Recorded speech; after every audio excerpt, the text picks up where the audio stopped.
নমস্কার, অপরাহ্নের সূর্যতে আপনাদের অনেক অনেক স্বাগত। কেমন আছেন সবাই?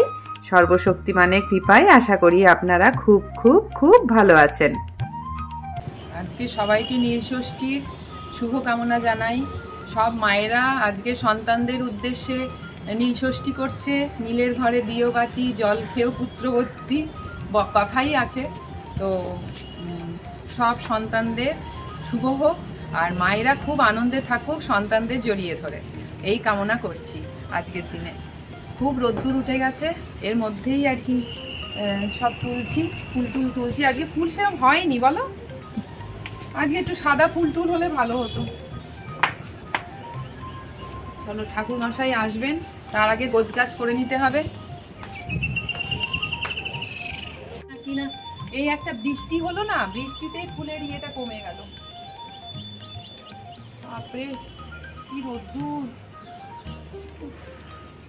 চলো,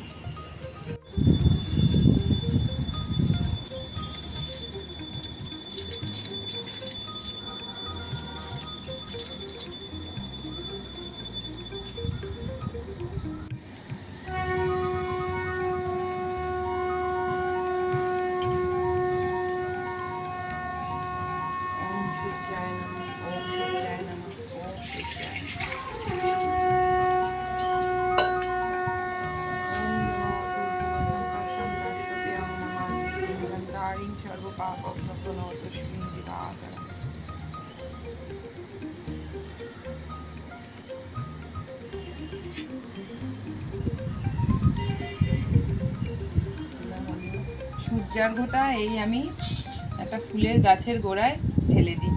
এটা একজন বড় জায়গা থেকে ঠাকুরমশাই একজন বলেছিলেন, ওনার খুব জ্ঞানী মানুষ, ওনার কথা শুনে বেশিরভাগ আমি চলি আর কি।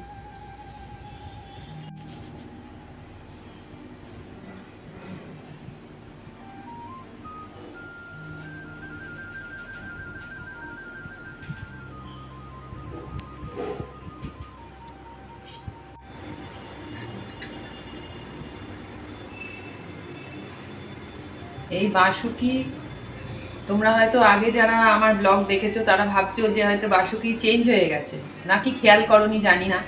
আমি একটা নতুন কিছু করেছি, তাই জন্য তোমাদের সাথে শেয়ার করছি। এই বাসুকি আমি এনেছিলাম, বাসুকি বাবাকে এনেছিলাম বেনারস থেকে।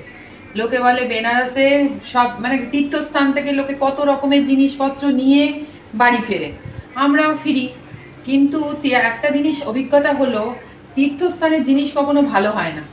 মানে এক গাদা দাম দিয়ে ওখান থেকে কেনা হয়, কিন্তু আমরা ভালো লাগে তীর্থস্থান থেকে, যেমন ভোলে বাবার কোনো জিনিস সবকিছু আমি বেনারস থেকে কিনে এনেছি, অনেক কিছুই এনেছি। তার মধ্যে বাসুকি বাবাকেও এনেছিলাম, প্রায় আজ থেকে 4-5 বছর আগেকার কথা বলছি। ও বাবা, 4-5 বছরের মধ্যেই উনি মাথাটা কিরম নষ্ট হয়ে গেল, মানে ভেঙে গেল আর কি। ওটা বলতে খারাপ লাগছে, কিন্তু বলছি, তোমাদের সাথে শেয়ার করছি। তো খুব মন খারাপ, বুঝেছো তো? কি করি খুব খারাপ লাগছে। ভালো জায়গা থেকে এনেছি, আনার পরে নষ্ট। আমার মা তখন বোঝালো মন খারাপ করছো কেন, জিনিসটাই ভালো ছিল না। আর ওখান থেকে আর জিনিস কোথা থেকে কিনবে না, তুমি কলকাতা থেকেই কিনবে। কলকাতায় পাওয়া যায় না এমন কিচ্ছু নেই। আর সত্যি কথা, এনাকে নিয়ে এলাম নতুন, আজকের দিন নীলষষ্ঠী, আজকে ওনার এখানে বসালাম, ভালো দিনেই বসলো। হয়তো বাবা চেয়েছিলেন যে এবার ওটা বাদ দে, এবারে নতুন আয়, ওই জন্যই হয়তো এইটা করলেন উনি। আমি তো মনে করি ওনার ইচ্ছা ছাড়া তো একটা গাছের পাতাও নড়ে না, এটাও তাই হলো হয়তো। এবার নিয়ে এলাম, সত্যি দেখো কি জিনিসটা সুন্দর। বেনারসে কিন্তু এত সুন্দর জিনিস, দোকানে এক গাদা দাম, কিন্তু এত ভালো ফিনিশিং না। কি সুন্দর বাবাকে এনেছে, বাবা রক্ষা করুক।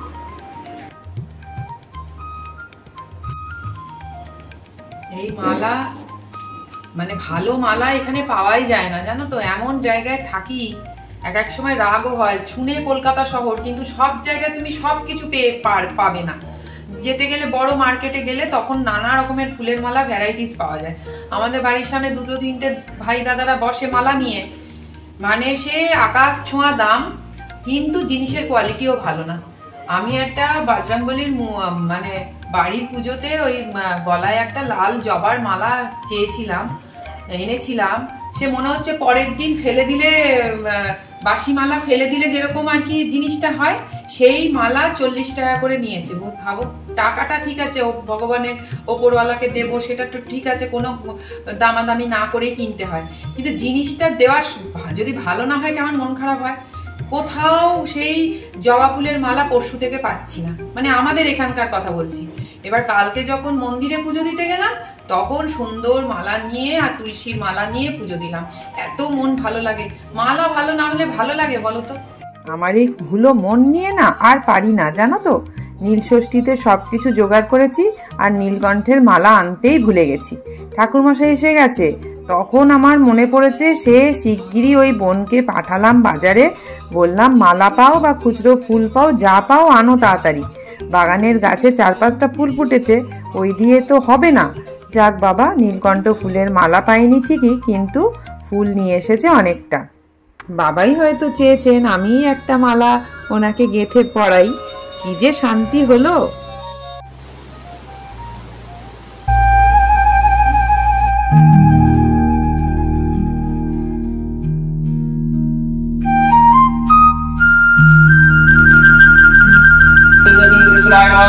एते गन्धा विश्वं धूम्राय नमः एते गन्धा विश्वं इति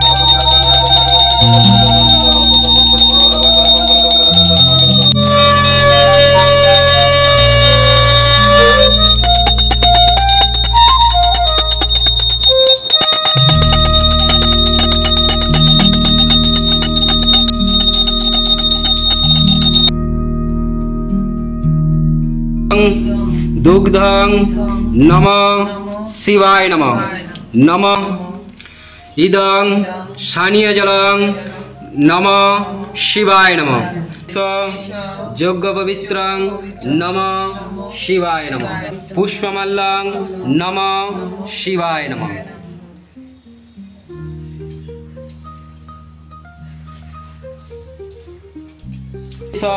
श्रीफलं नमः शिवाय नमः।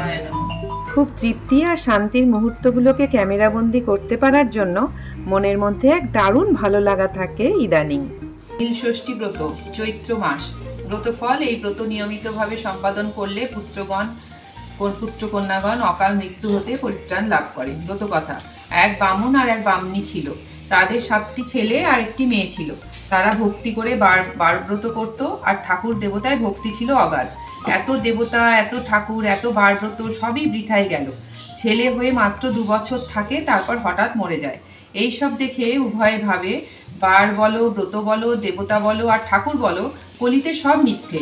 এই বলে বাপ পিতামহের বাস্তু ছেড়ে তারা কাশীধামে চলে গেল। একদিন মণিকর্ণিকায় স্নান করে ঘাটের চাতালে বসে অদৃষ্টের কথা ভাবছে বামনী। তাই দেখে মা ষষ্ঠী বৃদ্ধা বামনীর বেশ ধরে কাঁধে ভিক্ষের ঝুলি নিয়ে লাঠিতে ভর দিয়ে এসে জিজ্ঞাসা করলেন, বলি বাছা, এই দুপুর বেলায় গালে হাত দিয়ে কি ভাবছো? বামনী বললে, আমার যে দুঃখ তা তোমায় বলে কি করব বাছা, একটা আধটা নয়, 7-7টা ছেলে মেয়ের মা হয়েছি, সব হারিয়েছি। তাই ভাবছি যে বার বলো আর ব্রত বলো সব মিথ্যা, কলিতে কি আর ঠাকুর দেবতা আছে? বামনী বেশি মা ষষ্ঠী বললেন, সে কি, ঠাকুর দেবতা কখনো মিথ্যে হয় না? বার ব্রত কখনো বিফলে যায় না। তা তুমি কি মা ষষ্ঠীকে মানো না? তার পুজো কখনো করেছো? তিনি হন ছেলেদের দেবতা। তাড়াতাড়ি বামনী বলে উঠল, সে কি, মা ষষ্ঠীকে মানি না? খুব মানি।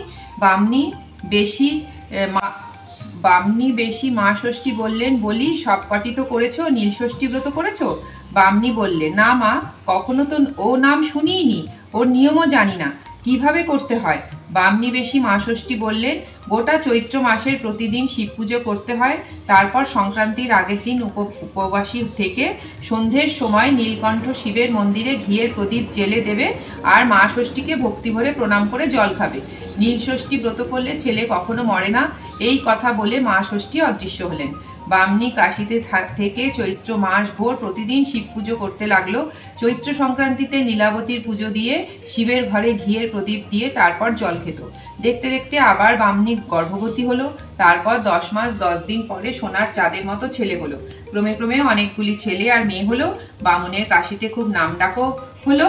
আর টাকা পয়সা মোহর হিরেতে ঘর ভরে গেল। বামনি ক্রমে ক্রমে দেশ বিদেশে নীলষষ্ঠী ব্রত প্রচার করলে আর সবাই খুব ভক্তি করে নীলষষ্ঠী ব্রত করতে লাগলো। ঠাকুরমশাই চলে যাওয়ার পর ব্রত কথা পড়ে এবার মাটির প্রদীপ করতে বসলাম। বলছিলাম না, আমি একজন খুব জ্ঞানী মানুষের কথা শুনেই বেশিরভাগ পুজোর আচার করে থাকি। তো উনিই বলেছিলেন, মা তুমি নীলের বাতি নিজের হাতেই গড়ে দেবে। তো তাই প্রতি বছর এই মাটিটা আমার বাগানের বেলগাছের গোড়া থেকে তুলে নিয়ে এসে বানাই। আবার প্রদীপ জ্বালানো হয়ে গেলে কাল আবার বেলগাছের গোড়ায় ওই প্রদীপ দুটোকে দিয়ে দিই, মাটির সঙ্গে মিশে যায়। ভিজে মাটির প্রদীপ তো, তাই মাটির সাথে সহজেই মিশে যায়। আপনারা যারা এতক্ষণ ধরে ভিডিওটা দেখছেন তাদেরকে অনেক অনেক ধন্যবাদ। নতুন পুরনো সব বন্ধুদের অনেক ভালোবাসা। আমার কষ্ট করে বানানো ব্লগগুলো আপনাদের কেমন লাগছে জানাতে ভুলবেন না কিন্তু। ভালো লাগলে একটা লাইক করে দেবেন। নীলের ঘরে দিয়ে বাতি, জল খেও গো পুত্রবতী। আজকের মতো ব্রত শেষ, এবার জল খাবো। তার আগে বেলের শরবত করলাম, সবাইকে দিয়ে এবার আমিও খাবো। আজকের ব্লগটা বাংলা 1431 সালের শেষ ব্লগ। দেখা হচ্ছে আপনাদের সাথে আবার নতুন বছরে একটা নতুন ব্লগে। আপনারা সবাই খুব খুব খুব ভালো থাকবেন।